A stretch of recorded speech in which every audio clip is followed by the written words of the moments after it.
সুপ্রভাত বন্ধুরা, poppy kitchen ব্লগের আবার একটা নতুন ব্লগে আপনাদের সবাইকে স্বাগত জানিয়ে আজকের ব্লগ শুরু করছি। আজকে সারাদিনে ঘরোয়া ব্লগ তো থাকবেই, তার সঙ্গে আজকে সন্ধ্যেবেলা বিয়েবাড়ি যাবো। বিয়েবাড়ির স্পেশাল ব্লগ আপনাদের সঙ্গে শেয়ার করবো। আপনারা পুরো ভিডিওটা অবশ্যই দেখবেন।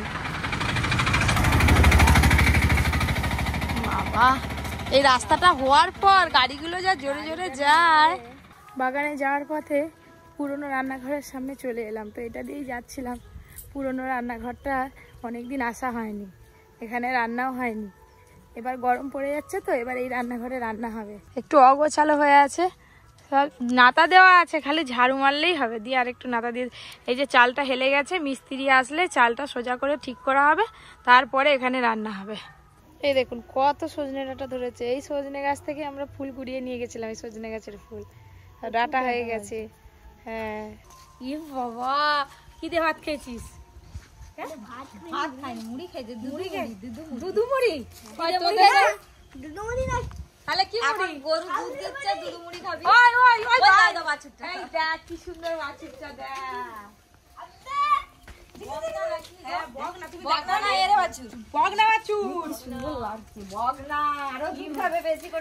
দুধ দিচ্ছে তো ভালো। হ্যাঁ, তোর বোনু হয়েছে, তোর বোনু তো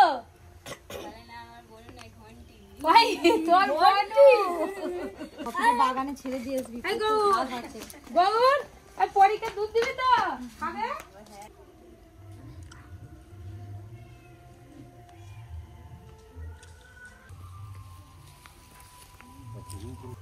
লাল শাক ভর্তার জন্য একটু নরম নরম শাক লাগবে, নাহলে ভর্তা করলে মুখে লাগবে, খেতে ভালো লাগবে। চলো চলো, বিয়ে বাড়ি যাবে, এখনো শ্যাম্পু করতে হবে, সাবান মাখতে হবে, ফেস ওয়াশ করতে হবে, ফেস পাউডার মাখতে হবে, অনেক কাজ। বিয়ে বাড়ি বলে কথা। এই যে লাল শাক তুলে নিলাম বাগান থেকে, একদম তাজা আছে, টাটকা তাজা লাল শাক। লাল শাকের এর আগে দুটো রেসিপি হয়েছে পপি কিচেনে, অনেকদিন আগে হয়েছে। আজকে ভর্তা বানাবো। আজকে ভর্তা খেতে ইচ্ছা গেল, ভর্তা করো খাবো। একদিন লাল শাকের ডাল করব। লাল শাক তুলে নিয়ে ঘর তো চলে এলাম। এবার পরি ঘুমোচ্ছে, পরীকে আজকে দোলায় দিয়ে দিয়েছে।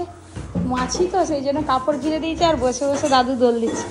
দাদু, তোমার এটাই কাজ, ঠিক আছে, তোমার কাজটা একদম ঠিক। বাগান থেকে আসার পর মাছ, সব সবজি, শাক সব কিছু কাটাকাটি হয়ে গেছে। মাছের একটু জল ঝরবে বলে রেখে দিয়েছি। আর সকাল থেকে ভালো করে কিছু খাওয়ানি, খিদে পেয়েছে। চিপস ছিল, লেস, মানে লেস খাচ্ছি। আর কাকিমা দিকে উনুনে রান্না চাপিয়ে দিয়েছে। কি জাঁচ তুলেছো গো? এই যে বিচে কলা হচ্ছে, ঝোল হয়ে গেছে, ওটা দিয়ে বিচে কলার ঝাল হবে, চিংড়ি মাছ দিয়ে, আর শাক ভাজা হবে, লাউ শাক ভাজা, বিচে কলার তরকারি, আর এদিকে রকির ভাত হচ্ছে। পেঁয়াজ বসি দিয়ে লাউ শাক ভাজা। বাস, সর্ষে মারাই হচ্ছিল কয়েকদিন আগে, ব্লগে দেখেছেন। সেই সর্ষেগুলো ভালো করে ধুয়ে এই যে রোদ খাইয়ে নেওয়া হচ্ছে। আপনাদের বলছিলাম যে মাছ কাটার পর এই যে ধুয়ে দিয়েছি সবকিছু, চিংড়ি মাছ, কালবাউস মাছ। দাদু খাবে নাকি? হ্যাঁ, কি ওটা? এই প্যাকেটে 5 টাকার দাম, 3টে না 4টে, বেশি একটা করে ভাগে পাবে গো সবাই। আর আছে দেখো না, এই দেখো না, লোকে হাসবে, বলবে ই কি, কেন ওকে কিনছি মানে 5 টাকা দিয়ে? মুখে স্বাদ মিটবে নি। ঘরে যখন করতে পারে, হ্যাঁ, আর কি দরকার? কিন্তু ঘরে করার যে সময় নেই। এখন রোদ বেরোচ্ছে, ভালো হবে আলুর চিপস, বুঝলে? হারিয়ে গেল পাথর। বেদানা রঙের পাথর আর দিয়ে তার ডাঁটি কত মোটা, হ্যাঁ, কতখানি এতখানি আছে, 7 টাকা। একটা নাকের দাম 7 টাকা, আর এখন 7,000 টাকা। 2000 টাকা 3000 টাকা দিবে, আরো বেশি নিবে। ভালো মজবুতি নিতে গেলে 5-6 হাজার টাকা লাগবে। আমাদের রান্না বান্না যেমন হয়, রান্নার ফাঁকে গল্পও সেরকম হয়। তো আগেকার দিনের সঙ্গে এখন তুলনা করলে হয়। আমার যখন বিয়ে হয়েছিল তখন 42,000 টাকা ভরি ছিল, আর এখন ডবল হয়ে গেছে। 13 বছরে ডবল সোনার দাম, তাহলে ভাবো। আমাদের রান্না বান্না তো সব হয়ে গেছে, এবার খাওয়া দাওয়ার জন্য সবকিছু রেডি হচ্ছে। পরি যেমন আসে মাঝে মাঝে, আজকেও অন্যান্য দিনের মতো পরি চলে এসছে। খাই দিতে হবে, দেখেছো দাদু? বল, তোমার এবার ভাগ বসাবে, দাঁড়াও। খাং না, তার জন্য কি আছে? দাদু কাল লেজা খেতে হবে না।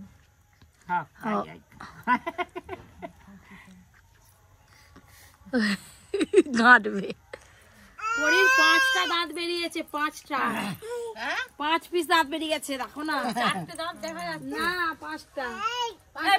কটা দাঁত বেরিয়েছে দেখি। সে মাসে একটা বেরোবে। রান্না বান্না হওয়ার পরই খাওয়া দাওয়া খুব শুরু হয়ে গেছে। সবাই বলবে খেয়ে দিয়ে রান্না কেমন হয়েছে। আমি তো এখনো খাইনি। কালবাউস, দাঁড়ান, কালবাউস মাছের পাতুরি, চিংড়ি মাছের বড়া, মসুর ডাল দিয়ে হেভি স্বাদ, দারুণ খেতে। হেভি লাগবে, দারুণ স্বাদ লাগছে। হ্যাঁ।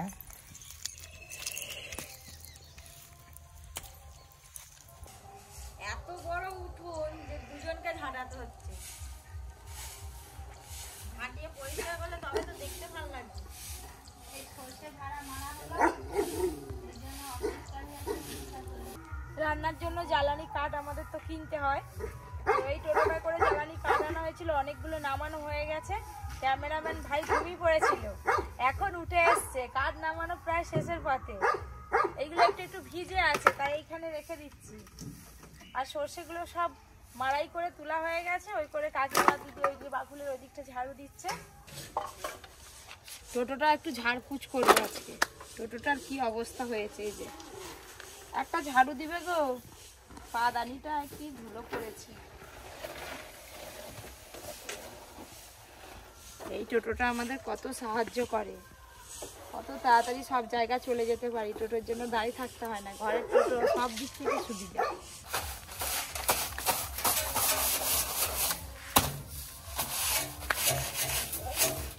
কখন আমার শর্ট করে দরকার পড়ে যাবে, টোটোয় কোথায় এদিক ওদিক যেতে হবে।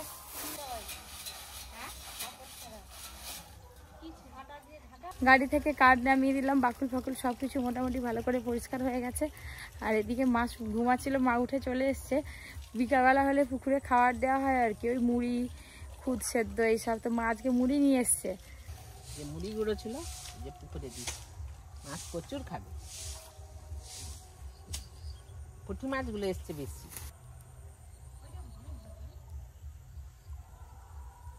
বাগানে চলে এলাম সবেদা তুলবো বলে। এখানে এসে দেখি একটা পাকা পেঁপে পড়ে আছে।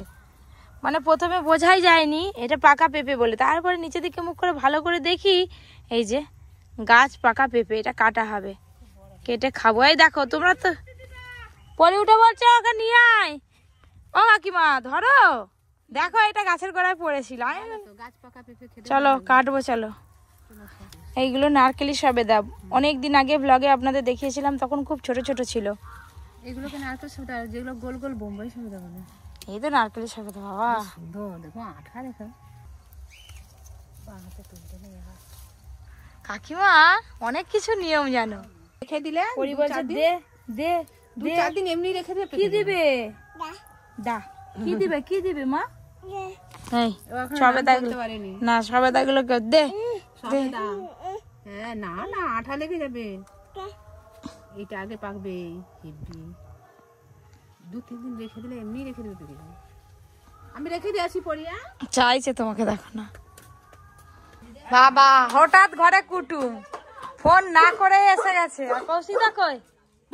হ্যাঁ কি খবর? কই ফোন টোন নেই, কিছু নেই। সব সময় ফোন করে আসতে নেই, বল এক এক সময় হঠাৎ করে চলে আসতে হয়। হাই সত্যি আমার হাত থেকে বাসন পড়ে গেছিল আজকে। একে একে লাইন দিচ্ছে, ওইদিক দিয়ে আবার কাকিমা আসছে।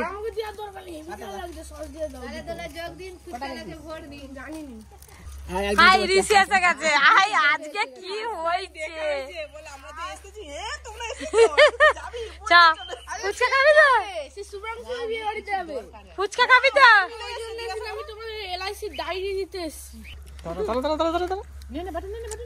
নে দাঁড়ি পড়ে, এসছিস এখন লাইনে দাঁড়ি পড়। হ্যাঁ খাওয়া শুরু করে দে, গুনতে থাক জোরে জোরে। খাবি? 22টা হয়ে গেল। 10 টাকার কথা, 10টা। হাই দেখো 10 টাকা 10টা আছে কোথাও?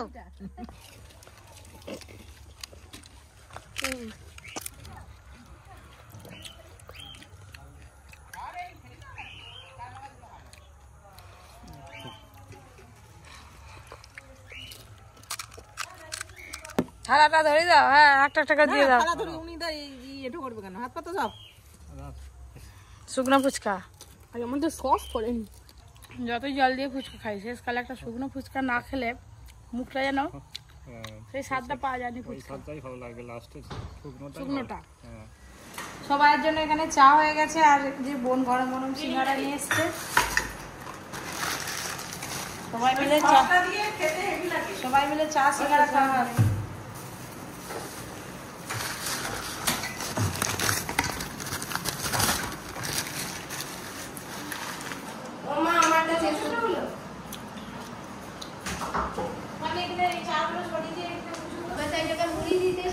একটা সিঙ্গাড়া দিয়ে দে তো, একটা সিঙ্গাড়া দিয়ে দে। তো পায়ের নোংরা দাও বানাবো। সে বলে দেয়নি, ওটা দেয়নি। চা সিঙ্গাড়া চিকেন কষা এই যে চলছে, এখনো অনেকটাই বাকি আছে রান্নার।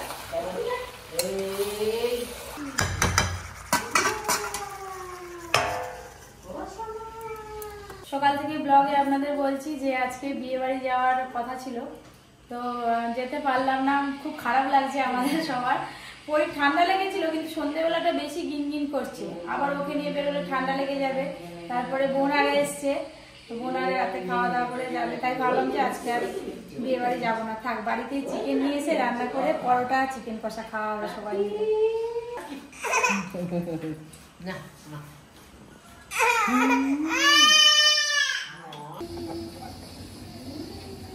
আমাদের বাড়িতে মাংস নিয়ে এলে মাংসের এই মেটেটা ওপরে যে বড় বড় মাছ আছে অ্যাকোয়ারিয়ামে, ওই মাছের জন্য নেওয়া হয় আর কি।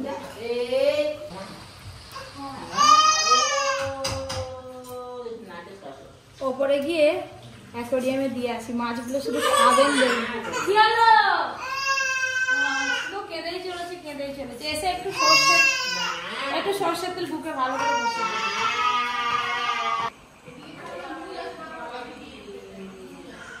ছোট মাছগুলো খেতে পারছে না, আমি মারপিট লেগে গেছে। আর কি হচ্ছে তোদের?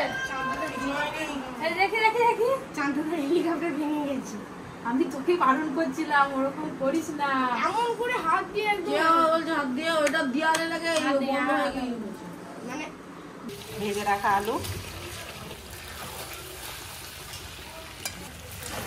আলু দেওয়ার পরে ভালো করে কষে নিয়েছি। এবার জলটা দিয়ে দেবো, যেহেতু কষা মাংস হবে অল্প জল দেবো। চাপা দিয়ে একটু সেদ্ধ করে নেবো।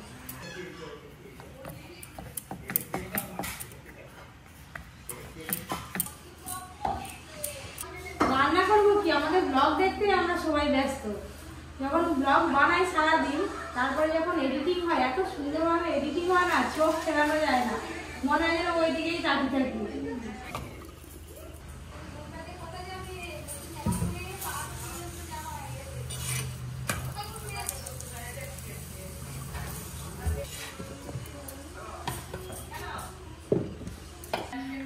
পরোটা আর মাংস সবই তো হয়ে গেল, এবার আমাদের খাওয়া দাওয়া শুরু হবে। পরিষ্কারকে একটু শুয়ে দিই।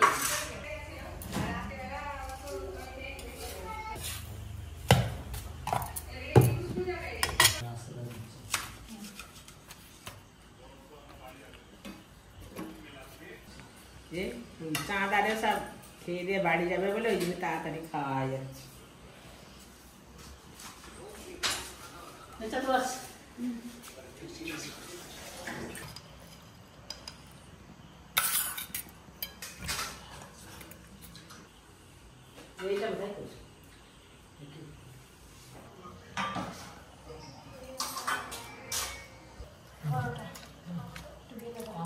কি গরম গো, এই গরম গরম খেতে পারো, খা। তুই এইটা তুলে নে। মাংসটাও দারুণ হয়েছে খেতে, হেভি হয়েছে টেস্ট। এই যে আপনাদের দাদার জন্য তুলে নিয়েছি, খাওয়াটা দিয়ে আসবো। উপরে পরি ঘুমাচ্ছে তো, তাই আপনাদের দাদা ওখানে আছে।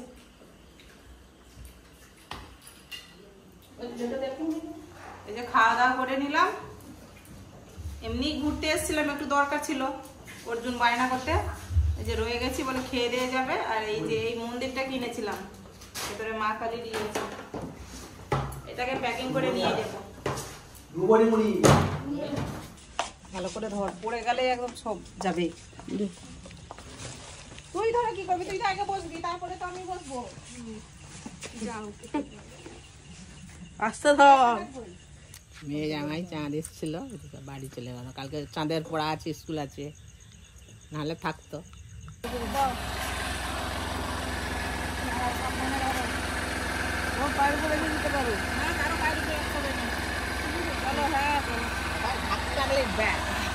ধাক্কা লাগবে।